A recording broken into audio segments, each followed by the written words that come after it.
They are. I saw two go in. Oh, behind me.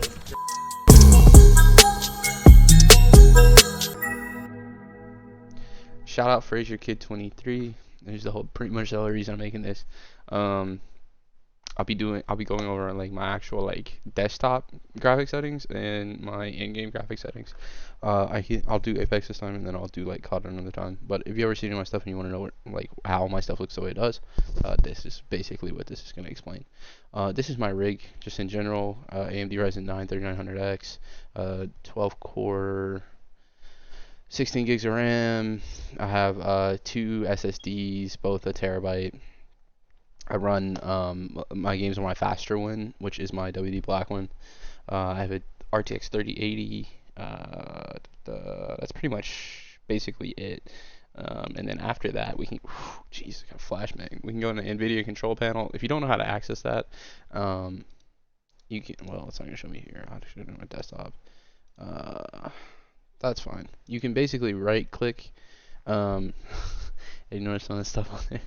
You can basically right click and then click NVIDIA control panel. It's going to pop up there. Before you do that though, it's imperative that you go to display settings. Just double check that you have everything set up the way it needs to be. Advanced display settings. Refresh rate, make sure your refresh rate's the max it can go. Back here, Windows HD color settings. Just make sure everything here. I don't like to use HDR. I have a Samsung monitor, so it doesn't really have like true HDR. It just kind of pretends like it does. It doesn't look very good. It kind of looks like grayed out, washed out, whatever. So back to Jesus Christ, the NVIDIA control panel, or better yet, NVIDIA control panel. It's gonna bring you out to that starting page regardless. So I don't really mess with the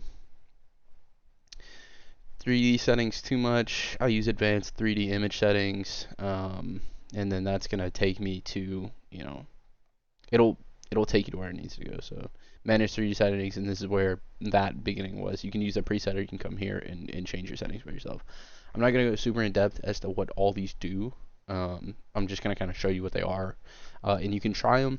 If you don't like them, then don't use them. I recommend really taking a minute and going like deep diving into some of this stuff. This is only applicable if you have an NVIDIA card, though. Obviously, it's in NVIDIA control panel, so I'm pretty sure there's other stuff for like AMD stuff, but I don't have an AMD card. So these are my global settings. So I'm just gonna scroll through these. I'm not really gonna read anything off or anything. Just kind of whatever. Some of these stuff are gonna seem kind of odd. Like max frame rate, you can do that if you want. I just kind of leave it off. Actually, I might do that. I might turn that on right now, actually. Now that I'm thinking about it, just because I don't like when I don't like when games are running high frame rate and like loading screens and stuff. But and as always, too, make sure you click apply whenever you're making a change here. So these are the rest of these settings. Some of these are going to seem kind of odd. There's deep explanations as to why you want to run some of these things versus others. I'm not going to go through everything because it takes a super long time, and I just want this going to be like a quick, whatever. Program settings. This is basically allows you to pick a specific like game or app and change its settings. So if I want to do a max frame rate on a certain game, like I have AimLab selected here, I can change my max frame rate there. You just go down and find the setting for it, or if I want to change any of the, like the aliasing setting or anti-aliasing settings, low latency mode, next, whatever. Surround, I don't mess with any of this. I just kind of leave this as it is. I'm pretty sure this is, yeah, I guess. I actually have no clue what it is. Change resolution, just make sure this is selected as your native resolution. If you run stretch res, that's different, but obviously for native, just leave it at native. Refresh rate's going to be selected here. You can customize this. That allows you to change your resolution, but I don't really want to play on anything other than my native. You want to, this is important too, use NVIDIA color settings, highest 32-bit. It's going to be, sometimes you'll have something lower than that, just leave it highest 32-bit. Output color depth is 10. Output dynamic range is full. Output color format is RGB. That immediately is going to change the way your colors look. They're going to look better. They're just going to look better. Like I can't really explain it. You're just going to have to look and see. That's desktop color settings. I kind of leave all this as it kind of is, like naturally. this is the most important part. This is literally the most important part. Digital vibrance, increase your digital vibrance. I do it at 70. Some people do it way higher, some people do it lower. 70 looks phenomenal to me. That's kind of what makes colors like pop. It really changes. Like if you look at the colors on the reference, it really changes how vibrant everything looks. The reason I only run it at 70, I had it a little bit higher, like sometimes I'll lower it. The reason I keep it at 70 is it's kind of like a happy medium. If you have it too high, things are going to look too, like your reds are going to be way too red. In particular, like your greens are going to look great, but like stuff that's kind of like orangey red, like sunlight and like stuff like that's going to look kind of washed out. Like not washed out, that's the wrong word. Oh, the contrast is going to be too high. It's going to look like everything's getting drowned out by color. Um, so like if you're watching like a show or like a movie or something, if there's like a red light on it, it's going to make everything look way too red. So 70 is kind of happy medium. I don't really have to change it too much from there. That's the most important one actually. You really don't have to deal with like much else on here. I use video setting players for that. Same with this. I just kind of use everything regular for everything else. Those are just the most important things. The 3D settings for global. These are these are just everything I run here. But this is having this stuff on is also pretty important. This also boosts your performance. So if you run some of this stuff and you're not, and you weren't running it already, this is gonna increase your performance and increase the way your colors, like the actual quality. And then again for color settings, digital vibrance, that's the biggest one. That's gonna give you that like pop. Alright, so I'm gonna hop into the firing range to kind of go over settings and whatnot. I play on either input, so controller or mouse and keyboard, either way. I haven't played KBAM in a minute though. These are my, if I can actually, okay, these are my actual gameplay settings. So compact for interact style, you know, what I'm gonna do basically the same thing. I'm just gonna kind of go over some of this. I'm not really gonna go like super into, you know, into whatever.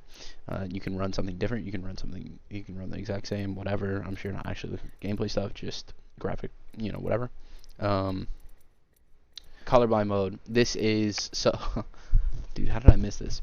Colorblind mode. This is what I run. This makes everything kind of pop a bit more. It's gonna change some of the colors. You'll see on here what it actually changes. It's like enemy colored and whatnot, yada yada yada. I think personally it makes loot pop more, so the colors are just more vibrant. You can see it like in the like rarity in particular. I can see this like cross map when that's turned on versus when it's not. I can see it, but it just doesn't show this like poppy. That's it's poppy. That's probably what makes it look, you know, so much more like. That plus the NVIDIA settings definitely makes the game pop a lot more. It just makes the colors more like vibrant. Okay, this is my mouse and keyboard settings. So I run 1.2 mouse sensitivity, 1800 DPS. It's kind of a low, but I prefer a more like controlled like mouse. With the benefits of having like keyboard movement and stuff. So sensitivity multiplier, like yada yada yada, whatever. Mouse acceleration, make sure you have this off. It's gonna make your aim feel really inconsistent because it kind of determines the way it wants to accelerate by itself, and you can't really get a good muscle memory for it because it changes constantly. These are my actual like mouse and my bindings, you know, tap shift binding, whatever. My actual buttons 5 and 4. I find that really easy. Those are these side buttons. So my primary and my secondary map to those. You know, I can pull that out, or if I want to, you know, change whatever. I do a click to put my gun up, and mouse 1 to pull my primary out, you know, and whatnot. So, as for my controller settings, these are, I'll just run button puncher. I play COD, so it's the easiest way for me to think about it. Stick layout defaults, tap to use reload, crouch button toggle, A button hold, you know, whatever. Menu cursor speed. It's not very high, but I prefer to have more control. Again, I loot pretty slow, relatively, but you know, whatever. Trigger dead zones, I leave them off. I don't really. Can I turn these up some?